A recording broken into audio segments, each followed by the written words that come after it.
کہتے ہیں تم حضرت عمار کی شان کیوں نہیں بیان کرتے؟ میں کہ کیوں نہیں بیان کرتے ہو؟ فلسفہ کیا نکالا ہے؟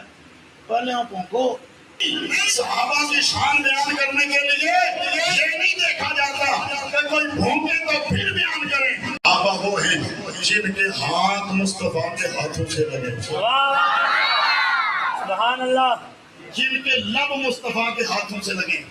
ارے ہمیں کہتے ہیں صحابہ سے ہم کتنا پیار کرتے ہیں، ہمارا رب کہتا ہے وَالْعَادِيَاتِ ضَبْحًا فَالْمُورِيَاتِ قَدْحًا فَالْمُغِيرَاتِ صُبْحًا۔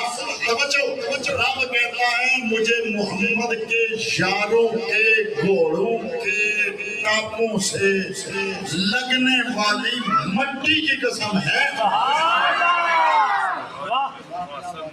اب اگلا جملہ سننا، اگر صحابہ کا تعلق مصطفیٰ سے ہو جائے، صرف اتنا کہ یہ حضور سے مس ہو جائے ان کے جسم کے کچھ حصے، تو وہ اتنی عزت والے۔ اب جملہ سننا، یہاں پر سارے خوش ہوتے ہیں، ہم جناب صدیق اکبر کی عظمت بیان کریں، الحمدللہ ہم تو خوش ہوتے ہی ہوتے ہیں، دوسرے لوگ بھی خوش ہو جاتے ہیں۔ ہم حضرت عمر کے بیان کریں، سارے خوش ہوتے ہیں۔ جناب عثمان غنی کی بیان کریں، سارے خوش ہوتے ہیں۔ جناب حضرت طلحہ کی، زبیر کی، سعد کی، سعید کی، حضرت جناب عبد الرحمن بن عوف کی بیان کریں، سارے خوش ہوتے ہیں۔ توجہ، لیکن آج کل لوگوں نے نیا مسئلہ نکالا ہوا ہے۔ کوئی اگر ان سے پوچھے نا، اوئے تم جناب فلاں صحابے کی شان کیوں نہیں بیان کرتے؟ تو فلسفہ کیا نکالا ہے؟ پہلے آپ کو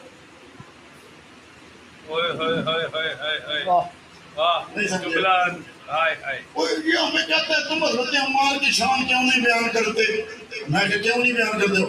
اگر تم کوئی قوم سے میں کہ واہ واہ واہ، یہ مطلب ہے تو واقعی نہ لوگوں نے رکھا ہوا ہے کہ پہلے کوئی بھونکے تو پھر شان بیان کرو۔ نہیں، صحابہ کی شان بیان کرنے کے لیے یہ نہیں دیکھا جاتا کہ کوئی بھونکے تو پھر بیان کریں۔ صحابہ کی شان قرآن بیان کر رہا ہے، رضی اللہ عنہم ورضوا عنہ۔ واہ واہ واہ واہ، کیا بات ہے۔